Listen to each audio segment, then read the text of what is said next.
teve fazendo um papel. Eu fui lá com o meu papel fazer meu pedido de informação, ou por fax, ou por carta. E era um jogo muito solitário, eu e o governo.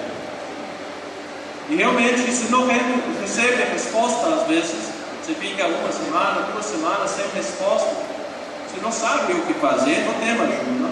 Você e o governo.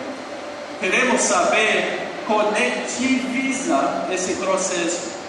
É o coletivo, é uma comunidade de ajuda, que realmente te dá ajuda para buscar informação, para fazer os pedidos de informação, para buscar recursos, se o governo não fornece informação.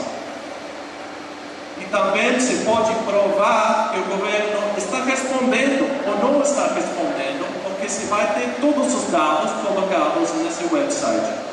Então, essa é uma revolução em um tipo de legislação que se chama a Lei de Acesso à Informação Pública, que é antiguíssimo, vem dos anos 60, quando não tinha internet, não tinha tecnologia de informação. Então, está esse tipo de coisa que precisamos, porque a Lei de Acesso à Informação Pública não é uma coisa que é inútil, é muito importante. O sigilo sempre vai existir, não todos os dados vão ser públicos, mas você tem que integrar o movimento hacker, o movimento para dados abertos com essa lei de acesso à informação pública que vai ser colocada em vigor no 18 de maio deste ano no Brasil e pode transformar, como está sendo feito agora no México, a cultura política do país.